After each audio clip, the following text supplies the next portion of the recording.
Assalamualaikum warahmatullahi wabarakatuh. Salam Lestari. Lestari. Baik, di podcast Gempa UINSI Samarinda kali ini, alhamdulillah kita kedatangan tamu yang sangat luar biasa, yaitu Bang Hikmal Fatoni selaku Ketua Umum Gempa UINSI Samarinda di tahun 2023-2024. Untuk Bang Hikmal, gimana kabarnya Bang? Alhamdulillah. Baik. Alhamdulillah baik Bang ya. Luar biasa. Baik. Kan ini Abang sebagai Ketua Umum termasuk prestasi yang luar biasa lah di Gempa UINSI Samarinda ini. Ya, bisa dibilang Ya. begitulah. Kalau orang menganggap seperti itu, ya oke lah. Tentunya kan sebelum Abang jadi Ketua Umum ini kan pasti ada tahapan-tahapan yang Abang rasakan lah selama di Gempa UINSI Samarinda. Dan juga pasti ada alasan kenapa Abang masuk di Gempa UINSI Samarinda ini sendiri. Mungkin apa nih alasannya? Ya. Kalau bicara tentang alasan, ya pasti semua orang punya alasan ya. Untuk kenapa sih kita masuk Gempa. Iya. Berarti ini bicara tentang 2 tahun yang lalu, sebelum saya menjadi Ketua Umum bahkan. Bahkan waktu itu dulu saya pribadi, karena waktu itu PBAK-nya kita jatuhnya online. Iya. Jadi ngelihat publikasi dari teman-teman Gempa itu hanya sekedar media publikasi atau bentuknya video waktu itu. Nah, jadi bentuk video itu waktu itu karena saya dulu di pernah sekolah di Jawa pas waktu saya SMK dan suka kegiatan di outdoor, kegiatan di luar atau bahkan sampai naik gunung pada waktu itu. Nah, yang dihadirkan dari teman-teman Gempa waktu itu, kepengurusan waktu itu atau anggota Gempa pada waktu itu pas saya PBAK itu bahkan melihat dari sosok pecinta alam. Cinta alam yang kegiatannya di outdoor, yang bahasanya selalu rame pada kegiatan-kegiatan yang mungkin bisa dibilang inovasi pada waktu itu. Sangat luar biasa lah waktu itu saya lihat. Nah, saya tertarik pas masuk di dalam Gempa. Kemudian pas waktu itu saya ingat pendaftaran Gempa itu online juga karena waktu itu kan ada pandemi kan, pandemi COVID-19 gitu waktu itu. Jadi hanya sekedar tanya-tanya informasi dan melihat itu hanya di media sosial. Jadi waktu itu pas ada memang momen di mana kegiatan selam waktu itu baru kita kelihatan di sekret, bagaimana sekretariat Gempa, bagaimana sih markas besarnya Gempa, Mabes Gempa. Waktu itu kan sebutannya sekretariat Gempa. Jadi disitulah banyak anggota Gempa atau abang mbak yang sudah mendahului kita yang masuk di Gempa atau anggota Gempa seluruhannya itu ramai sekali waktu itu. Jadi situ sempatlah waktu itu sharing sama abang mbaknya. Apa sih itu Gempa gitu. Kan waktu itu karena saya tadi di awal bilang hanya melihat covernya saja atau melihat media publikasi. Nah, publikasi kan pasti yang dilihat ini kan pasti yang luar biasanya. Iya, betul sekali itu. Ya pasti saya pengen ngulik tuh waktu itu. Jadi yang pertama kali saya lihat waktu itu adalah kebetulan itu waktu itu ada kakak saya itu Arso namanya. Dia di Fakultas Ekonomi dan Bisnis, FEB. Nah, waktu itu dia kan bahasanya sudah bergelut lah. 2017 dia masuk kuliah itu. Udah bergelut di dunia kemahasiswaan atau bergelut di dunia keorganisasian. Dia sudah itu. Nah, saya tanyalah sharing sama kakak saya waktu itu. Apa sih itu? Saya mau masuk Gempa gitu. Aku mau masuk Gempa nih, Bang. Mau masuk Gempa nih. Jadi waktu itu di Gempa masuk aja, tapi di Gempa itu terkenalnya itu ya solidaritas sama senioritasnya yang ada di Gempa. Nah, disitulah yang tadi saya bilang saya datang ke sektor itu, saya tanya ke abang-abangnya atau ke mbak-mbaknya kan waktu itu, ke mbak saya ingat itu, senioritas itu apa sih? Jadi saya gali dulu di situ kan senioritas. Ternyata dijelaskan lah sama abangnya waktu itu, senioritas di Gempa itu gimana sih kamu memandang bahwasannya adik dan kakak di dalam suatu organisasi kecil atau bisa dibilang keluarga. Iya. Kan bahasanya organisasi juga, di dalam keluarga kita itu kan bisa dibilang organisasi, tetapi non formal bisa dibilang begitu. Jadi apa ya namanya, paralel yang dilihat dari situ tuh adalah dari keluarga antara adik dan kakak itu saling membantu di situ dalam satu keluarga. Apalagi bisa dibilang adik kakak ini ya dia tuh satu darah masih. Nah begitulah konsepnya yang dipakai di Gempa. Wah makin menarik ini, gimana nih sinergitas yang ada di Gempa tuh begitu. Kemudian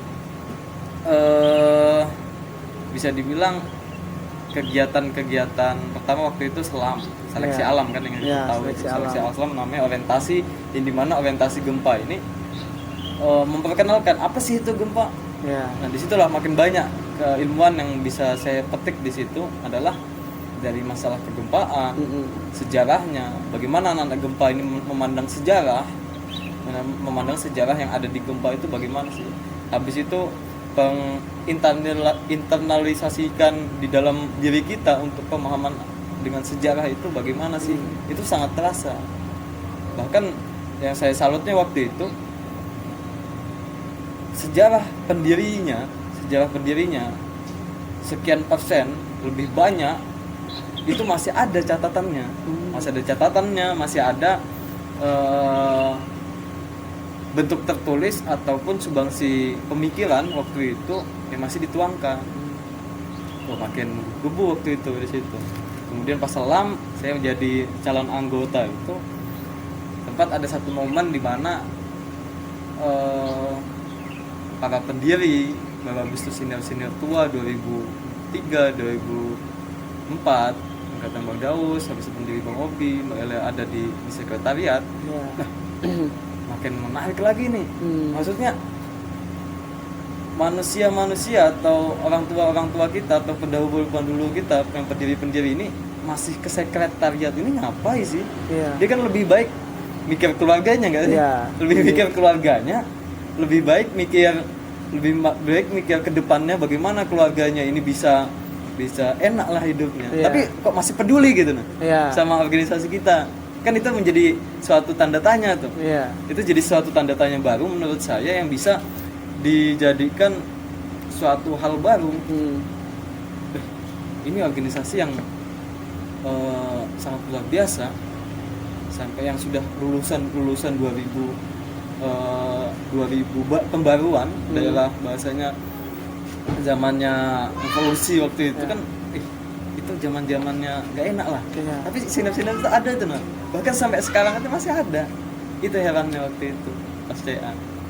Jadi menggebu-gebu lah masih waktu itu masih mau berorganisasi dan berkepala gitu di situ. Kemudian jenjang 2 bulan habis CA itu lahar ya? Lanjut ke lahar. Habis lahar. Jadi lahar habis lahar itu 2 bulan sebelum lahar itu ada persiapan. Ketika habis lahar latihan dasar itu kita menjadi anggota muda. Jadi anggota muda ini kan yang kita sudah memiliki yang namanya hak dan kewajiban anggota muda. Nah di situ kan kita belum paham. Nah di situ ada bentuk namanya sosialisasi waktu itu. Jadi anggota muda tuh tupoksinya begini loh. Tugasnya harus begini loh. Gimana dia harus survive keilmuan di masa pengabdian menjadi anggota muda itu harus ditekan di situ. Masuklah di internal saya secara pribadi. Tugasnya begini ya. Jadi kita lebih sering bicara dengan pendahulu kita atau bahkan yang bagian-bagian akademis tentang apa sih kadang-kadang mapala itu bagaimana di situ. Jadi lebih banyak lagi pertanyaan nih. Bahkan di kalangan dosen pun sampai bisa dibilang pada waktu itu saya bertanya-tanya banyak memandang bahwasannya teman-teman Gempa ini yang agak-agak nyeleneh pada penampilannya. Habis itu sikapnya. Makin penasaran ketika saya tanya, ya hanya penampilan yang seperti urak-urakan. Bahasanya kalau hanya penampilan, kita bahas estetika, bukan hanya penampilan aja kalau estetika itu. Betul. Bukan hanya estetika. Itu banyak yang dipermasalahkan oleh teman-teman dosen atau bagian-bagian akademis.